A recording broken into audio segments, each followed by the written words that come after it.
At number 6, starting with the formula, know where you want to go. And the key thing here is this: watch your outcome. Watch your outcome. Watch your outcome. The bizarre thing is that subconsciously every single day we ask ourselves that question. I'm lying in bed. What's my outcome? I want to get out of bed. So basically we live on outcomes. We live on outcomes, but we very rarely think of them consciously. What's your outcome from this phone call? If somebody says something that's inappropriate to you and you don't like it, think about it. What outcome do I want from my response? What outcome do I want from this project? What outcome do I want from this exam? What outcome do I want from this phone call? Etc., etc., etc. Watch your outcome.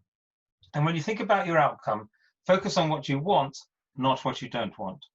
Would anyone, can I invite people to get involved, Karen? Absolutely. Right. What percentage of our brain do you think psychologists believe that we fully understand? What percentage do you think we fully understand? Somebody called Moto G7 Power has joined. So 85%. 85%. 85% from Kes. Sorry, Kes. You should be spelled K-E-S, just to mention that to you. Anyone else? I think it's going to be a lot lower than that. I think it's going to be like 12. Grace is 12. Ollie's 20. I'll do 25. You do 25, Jackie? I rubbishly feel I know the answer to this and I can't think of it right now. I'm going to go 7. 7 wins, Jackie. You're the closest. I am a psychology major. Are you? Bye, Karen. I've got to go. I'm sorry. I'm really spiked out now. Where did you study, Jackie? University of Bath, and then I did my master's at Cardiff. The only thing so the answer is 9%. The answer is 9%. So Jackie, since you were at university, which I'm sure was only a month ago, it's gone up to 9%. I was playing it safe, Jackie. But the only thing they actually teach you in psychology, of any value whatsoever, apart from at Bath and subsequently, did you say Cambridge? Cardiff. Oh, Cardiff. Oh, unlucky. Sorry, that was a joke. That was a joke. Very unkind joke. I'll take it. That's okay. The only thing they teach you in any psychology degree, apart from at Bath and Cardiff, is exactly how our brain works. And I'm now going to share with you the only thing you need to know about how our brain works. And this is it. Jackie, tell me if I'm right or wrong, okay? We have a conscious mind and a subconscious mind. That's my head and my shoulder. Jackie's nodded. And basically, whatever we believe with our conscious mind, the subconscious mind makes true straight away. That's its role. That's its raison d'etre. That's why it exists. And what I'm now going to invite you to do is to, I'd like to see if we can repeat a science experiment, or a psychology experiment even, at Loughborough University that took them 18 months. Can we see if we can repeat this in 18 seconds? Are you up for that? Are you up for that, Ollie? Yeah? Moto G7 Power, are you up for that? Gone. Okay. Are you all up for that? Yeah? Yeah. Okay, are you ready?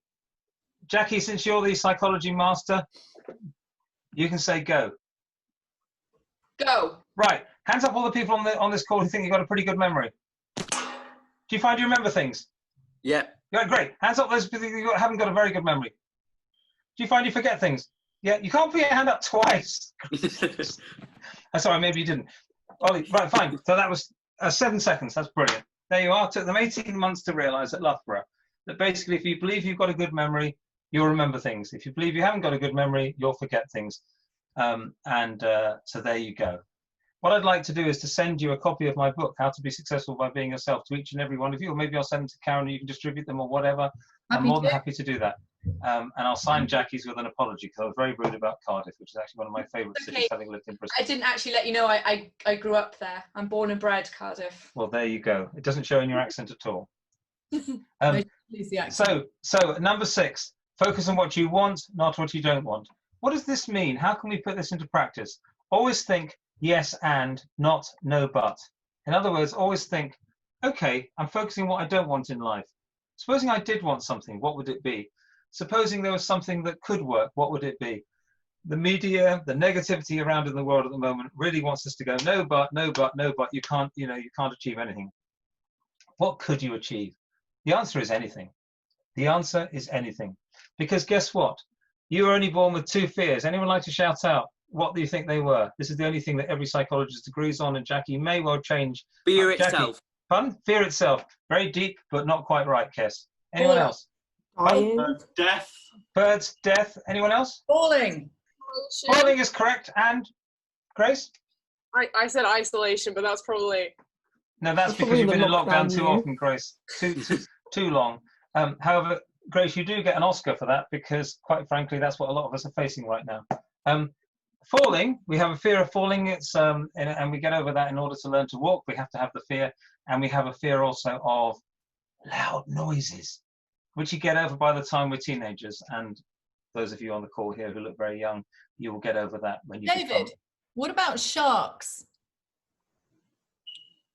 Okay, we'll move on. Did you have? I suppose if you were born, Karen, and your mum and dad still alive, Karen? Yeah, the reason I ask is because there's the primal fear of things like sharks and snakes and spiders, which people react to with primal fear.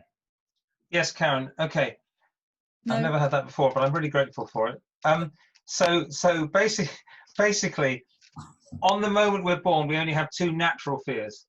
Obviously, if we're born into darkness, we might develop a fear of dark. If we're not fed at the right time, we develop a fear of hunger that can last for the whole of our lives. If when you're born, Karen, a shark wanders in the room or swims in the room, which clearly happened in your case, you develop a fear of sharks. But the only two natural fears that we have are falling over and loud noises, which means basically any other fear that you have right now, you've made up. Just imagine that for a second. Imagine for a second that every fear that is in your mind right now, you've actually made up. It is really quite extraordinary. Later on in this call, I will share with you a technique to remove that fear and find perfect peace. So at number 6, know where you want to go, focus on what you want, not what you don't want.